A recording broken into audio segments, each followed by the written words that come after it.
Hello friends, welcome to WiFi Study changing the way of learning. सभी का हार्दिक अभिनंदन है WiFi Study education YouTube channel पर। दोस्तों, कैसे हो सब लोग?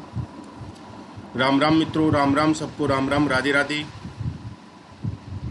जुड़ जाओ फटाफट। राधे राधे सबको, राधे राधे। और सब अच्छे हो मित्रों? जो आरएस की तैयारी करना चाहते हैं, जो आरएस की तैयारी कर रहे हैं, उनके लिए आज से नया बैच शुरू है। आरएस का क्लास आपकी 3:30 बजे से शुरू होगी। आज राजस्थान ज्योग्राफी प्री और मेंस के से आप इस क्लास को पुलिस पटवार वाले बच्चे भी पढ़ सकते हैं। जो विद्यार्थी पुलिस पटवार की तैयारी कर रहे हैं या अदर एग्जाम की तैयारी कर रहे हैं, जिनका जीके आता है, वो बच्चे भी इस क्लास को पढ़ सकते हैं। और आपको विदितो अनअकैडमी फीस आपकी बढ़ा रही है, तो जो भी विद्यार्थी जुड़ना चाहते हैं अनअकैडमी पे, तो फीस बढ़े उससे पहले जुड़ सकते हैं। आप अपना सब्सक्रिप्शन ले सकते हैं। आरपीएससी के सेक्शन में एक क्लास होगी और आपको आरपीएससी के सेक्शन में सारी क्लास देखने को मिलेंगी। रेफरल कोड आप यूज करें राजेंद्र 10, मेरा रेफरल कोड है। ये आपको 10% डिस्काउंट के लिए मेरा अवेलेबल है रेफरल कोड राजेंद्र 10, तो आपको 10% की छूट मिलेगी। आराम से क्लास का आनंद ले सकते हैं। ठीक है दोस्तों, जिन विद्यार्थियों को जुड़ना है वो जुड़ सकते हैं, अपनी तैयारी को बेहतर बना सकते हैं। आज अपन पढ़ेंगे जो भी आपका टॉपिक है।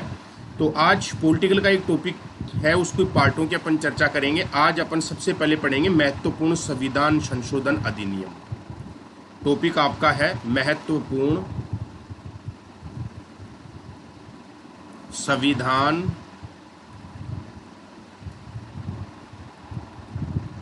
संशोधन अधिनियम। और टेस्टों के लिए, टेस्ट देने के लिए आप है ना, रात को 9 बजे लाइव टेस्ट होता है। टेस्ट चल रहे हैं तो अनअकैडमी पे फ्री लाइव टेस्ट है, वो टेस्ट आप दे सकते हैं। तो रात को 9 बजे फ्री लाइव टेस्ट है। और मेरी जो टेलीग्राम ग्रुप है राजेंद्र शर्मा सर के नाम से, उसको ज्वाइन कर लो आप लोग, और वहाँ पे लिंक आपको मिलेगी। तो आप उस लाइव टेस्ट का आनंद लिया करें। रोज़ टेस्ट होता है, बहुत सारे बच्चे टेस्ट देते हैं, तो आप भी दिया करो। महत्वपूर्ण संविधान संशोधनों में अगर मैं बात करूं तो मित्रों, एक एक संविधान संशोधन पढ़ेंगे। जैसे प्रथम संविधान संशोधन, प्रथम संविधान, यहां से आपसे क्वेश्चन पूछा जा सकता है कौन सा संविधान संशोधन में क्या है। प्रथम संविधान संशोधन, प्रथम संविधान संशोधन की बात करें तो ये 1950 में हुआ था। पहली बात 1950 में हुआ था। और प्रथम संविधान संशोधन किसके तहत है, किस चीज़ की बात करता है? तो पहली बात, जो आर्टिकल 19 में, आर्टिकल 19 में, आर्टिकल 19 में जो स्वतंत्रताएं हैं, जो स्वतंत्रताएं हैं, आर्टिकल 19 में जो स्वतंत्रताएं हैं, स्वतंत्रताएं हैं, उन पर युक्तियुक्त प्रतिबंध, उन पर युक्तियुक्त प्रतिबंध है।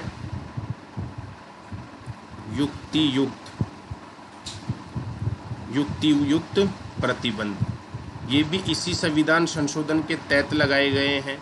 याद रखना है, आर्टिकल 19 में जो स्वतंत्रताएं हैं, उन पर आपके युक्तियुक्त प्रतिबंध लगाने की शक्ति भी आपके प्रथम संविधान संशोधन से प्राप्त हुई है। ये आपको ध्यान रखना है।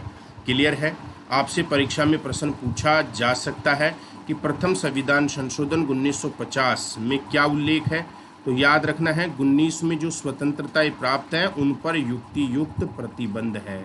ये आपको ध्यान रखना है। वेरी इंपॉर्टेंट चीज़, जो मोस्ट है, वही चीज़ें मैं आपको बताऊंगा। फालतू की चीज़ें आपको यहाँ पे याद रखने की आवश्यकता नहीं है। जो इम्पोर्टेंट संविधान संशोधन है, उनकी अपन चर्चा करेंगे। ठीक है, अब मैं बात कर रहा हूँ 7वां संविधान संशोधन। 7वां संविधान संशोधन, 7वां संविधान संशोधन आपका 1956 का है। और 7वां संविधान संशोधन 1956 में क्या किया गया था? राज्य पुनर्गठन आयोग के माध्यम से, राज्य पुनर्गठन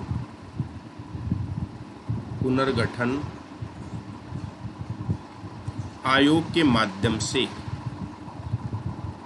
राज्य पुनर्गठन आयोग के माध्यम से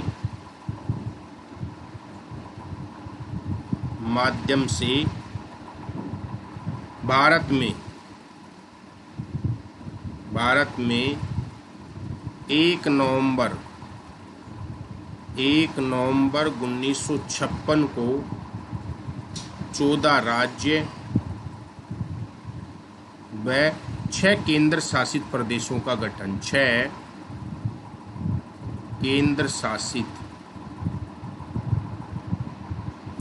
केंद्र शासित प्रदेशों का गठन। प्रदेशों का क्या किया गया था? गठन किया गया था। ये आपको ध्यान रखना है। ये कौन से संविधान संशोधन में है? ये आपका 7वां संविधान संशोधन। दूसरा है आपका 24वां संविधान संशोधन। और मित्रों, आपका 24वां संविधान संशोधन 1971। इसमें क्या चीज हुई थी 24वां संविधान संशोधन में? समझ में है ना? तो मित्रों, इसमें मौलिक जो अधिकार हैं उन सहित संविधान के किसी भी भाग में संशोधन का अधिकार दिया गया था। तो याद रखना, संसद को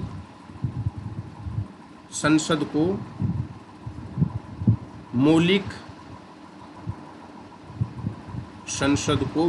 अधिकारों सहित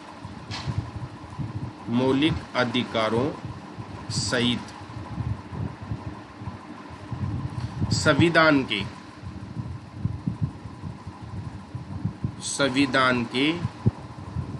किसी भी भाग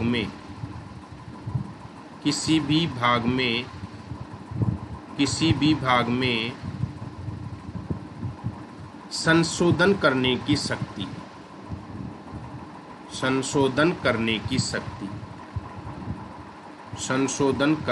शक्ति दी गई थी। संशोधन करने की क्या दी गई थी? शक्ति। यानी कि हमारी जो संसद है वो मौलिक अधिकारों सहित संविधान के किसी भी भाग में क्या कर सकती है? संशोधन कर सकती है। ये आपको ध्यान रखना है। और ये कब दिया गया? 24वां संविधान संशोधन 1971 के तहत। तो आपको याद रखना, 24वां संविधान संशोधन 71 किससे संबंधित है? कि संसद मौलिक अधिकारों सहित संविधान के किसी भी भाग में संशोधन कर सकती है। संविधान के किसी भी भाग में संशोधन करने की शक्ति किसमें है? संसद में है। यह आपको ध्यान रखना है। क्लियर है? अगला आपका है मेरे मित्रों, अगला संविधान संशोधन की बात करूं 24वें के बाद में, तो फिर है 31वां संविधान संशोधन। 31वां संविधान संशोधन। मेजर आपको याद रखना है। 31वां संविधान संशोधन 1973 में। इसमें क्या किया गया था मित्रों? आपको याद रखना है। इस संविधान संशोधन के तहत क्या किया गया? लोकसभा में याद रखना, लोकसभा में सदस्य संख्या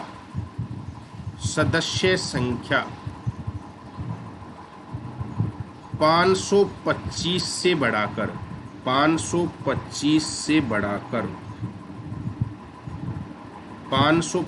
से बढ़ाकर कितनी कर दी गई थी? 545 की गई। 545 की गई। तो ये आपको ध्यान रखना है। पूछा जा सकता है कि लोकसभा में सदस्य संख्या 525 से बढ़ाकर 545 कब की गई? तो 31वां संविधान संशोधन 1973 के तहत। ये आपको ध्यान रखना है।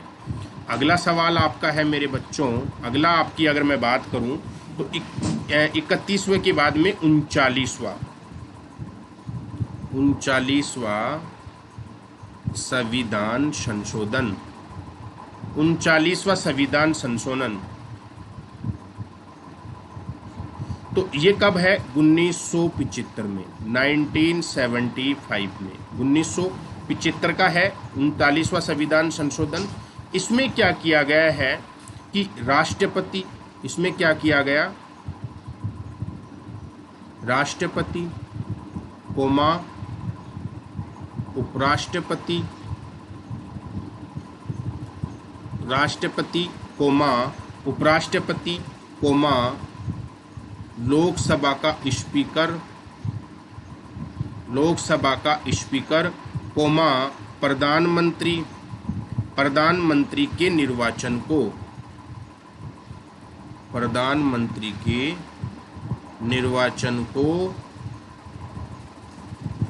न्यायालय में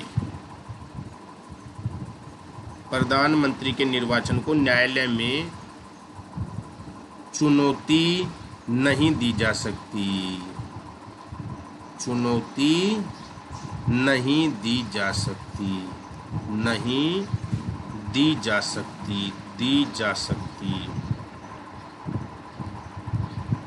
दी जा सकती है।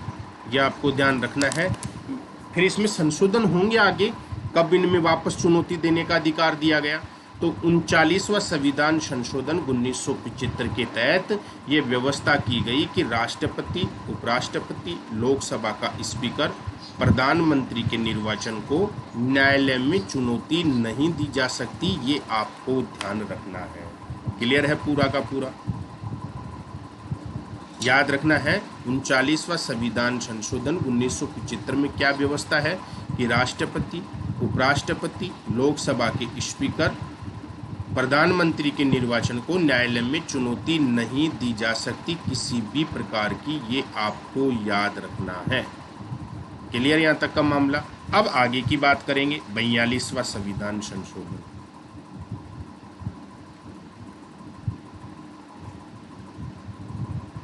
सॉरी 42 वैसे ही लिखूँ ना मैं। 42वां संविधान संशोधन 1976 का। 42वां संविधान संशोधन कब का है? 1976 में। पहली बात, प्रस्तावना में पंथनिरपेक्ष, समाजवाद और अखंडता शब्द जुड़ा। पंथनिरपेक्ष प्रस्तावना में पंथनिरपेक्ष कोमा समाजवाद,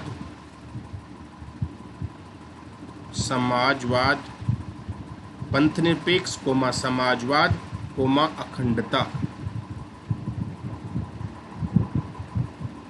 अखंडता शब्द जुड़ा। ये आपको ध्यान रखना है। प्रस्तावना में पंथनिरपेक्ष कोमा समाजवाद कोमा अखंडता शब्द जुड़ा। ये आपको ध्यान रखना है। दूसरी बात क्या हुई थी इसमें? दूसरी बात क्या हुई 1976 में? तो याद रखना, मूल कर्तव्य जोड़े गए। मूल कर्तव्य का संविधान में समावेश। मूल कर्तव्यों का संविधान में समावेश। मूल कर्तव्यों का संविधान में समावेश। यह आपको ध्यान रखना है। मूल कर्तव्यों का संविधान में समावेश। ठीक है। दूसरी बात क्या की गई थी? राज्य सूची से 5 विषय हटाकर राज्य सूची से 5 विषय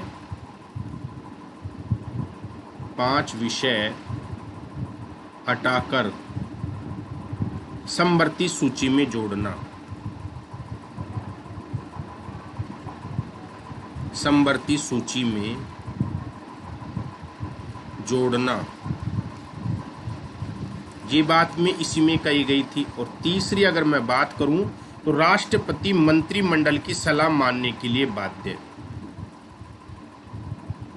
राष्ट्रपति मंत्रिमंडल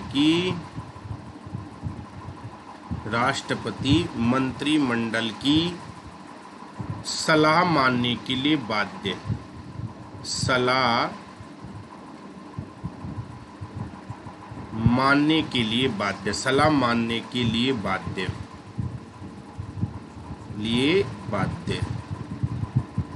सलाह मानने के लिए बाध्य। ये सब काम किस में हुए? 42वां संविधान संशोधन 1976 को। इसीलिए इसको मिनी संविधान कहते हैं। किसकी संज्ञा दी गई है? इसको मिनी संविधान की संज्ञा दी गई है। ये आपको ध्यान रखना है। यानी कि 42वें संविधान संशोधन को मिनी कॉन्स्टिट्यूशन की संज्ञा दी गई है। ये आपको ध्यान रखना है। आपसे पूछा जा सकता है कि मिनी कॉन्स्टिट्यूशन कौन से संविधान संशोधन को कहा जाता है? तो आपको याद रखना है मिनी कॉन्स्टिट्यूशन 42वें संविधान संशोधन 1976 को कहा जाता है, जिसके तहत प्रस्तावना में पंथनिरपेक्षता, समाजवाद, अखंडता शब्द जुड़ा। मूल कर्तव्यों का संविधान में समावेश हुआ।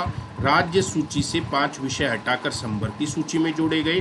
राष्ट्रपति मंत्रिमंडल की सलाह मानने के लिए क्या रहेगा, बाध्य रहेगा। ये आपको ध्यान रखना है। क्लियर है ये चारों चीजें?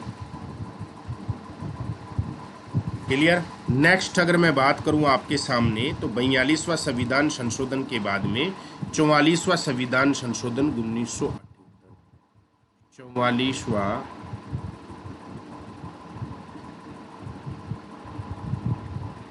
संविधान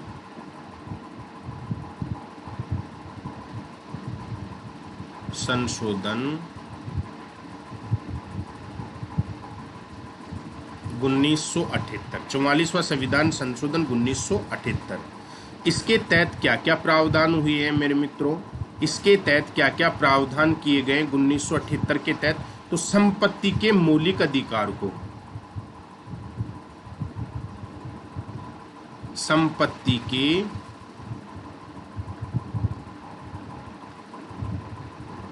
मौलिक अधिकार, और संपत्ति का मौलिक अधिकार किसमें था? आर्टिकल 31 में।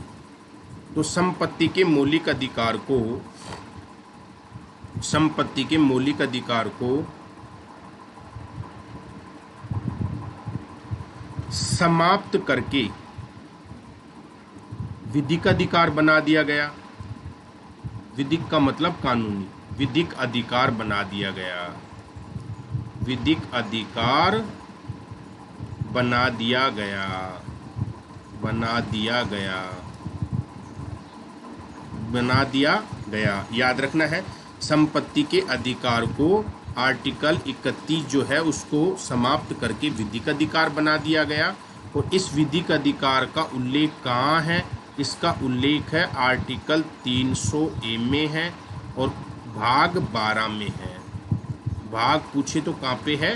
12 में है। अब ये हमारा विधिक का मतलब कानूनी अधिकार है, ये आपको ध्यान रखना है।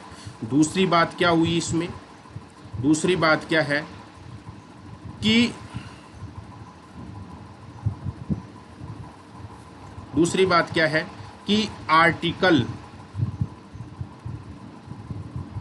352, आर्टिकल 352 याद रखना, आर्टिकल 352 में, आर्टिकल 352 में सशस्त्र विद्रोह, सशस्त्र विद्रोह, आर्टिकल 352 में सशस्त्र विद्रोह की, सशस्त्र विद्रोह की, सशस्त्र विद्रोह की स्थिति में, स्थिति में आपात घोषणा, आपात घोषणा, आपात घोषणा मंत्रिमंडल, मंत्रिमंडल की लिखित, मंत्रिमंडल की लिखित, लिखित सलाह पर, लिखित सलाह पर करने का प्रावधान किया गया, करने का प्रावधान किया गया, लिखित सलाह पर करने का प्रावधान किया गया। बहुत इम्पोर्टेंट है, किया गया, ये बहुत इम्पोर्टेंट है मित्रों, याद रखना है। देखो मंत्रिमंडल शब्द का प्रयोग जो है ना वो केवल केवल किस में हुआ है? आर्टिकल 352 में हुआ है और कहीं भी नहीं हुआ, ये आपको ध्यान रखना है। तो जो 352 में सशस्त्र विद्रोह की स्थिति में राष्ट्रपति जो आपात घोषणा करेगा वो मंत्रिमंडल की लिखित सलाह पर करने का प्रावधान किया गया। लिखित सलाह के आधार पर करेगा, वो बाध्य कर दिया उसको कि बिना लिखित सलाह के आधार पर अब आर्टिकल 352 की उद्घोषणा नहीं की जाएगी। ये आपको ध्यान रखना है। क्लियर है पूरा का पूरा? चलो आगे। नेक्स्ट अगला संविधान संशोधन है आपका 52वां, 52वां संविधान संशोधन 1985, 52वां संविधान संशोधन 1985। 85 में क्या किया गया है? दल बदल रोकने के लिए प्रावधान, दल बदल रोकने के लिए प्रावधान, दल बदल को रोकने के लिए क्या है, प्रावधान। जैसे सपोज करो आपने बसपा से चुनाव लड़ा और राजस्थान में बसपा के चुनाव लड़ा और चुनाव आप जीत भी गए, सरकार बसपा की नहीं है तो आप बीजेपी की सरकार है तो बीजेपी में शामिल हो गए, कांग्रेस की सरकार है तो उस कांग्रेस में शामिल हो गए। ऐसी स्थिति में ये दल बदल माना जाएगा और इसको रोकने के लिए 52वां संविधान संशोधन 1985 में पहली बार क्या किया गया था, प्रावधान किया गया था। ये आपको ध्यान रखना है। क्लियर है मित्रों यहाँ तक का मामला। ये संविधान संशोधन है। फिर राजस्थान की पॉलिटी में कब कब राजस्थान में राष्ट्रपति शासन लगा उनके बारे में भी अपन चर्चाएं करेंगे कि कुछ पार्ट थे छोटे छोटे जिससे आपका भला हो जाए तो बढ़िया है। मेरा तो यही है कि आपका भला होना चाहिए। ठीक है मित्रों। और आरपीएससी में या कहीं भी आप प्लस कोर्स लेते हैं तो दोस्तों मेरा रेफरल कोड आप राजेंद्र 10 यूज कर सकते हैं। ठीक है दोस्तों, बाकी की बात अपन कल की क्लास में करेंगे। आप सभी दिन शुभ रहे मित्रों। Wish all the best. Bye, take care.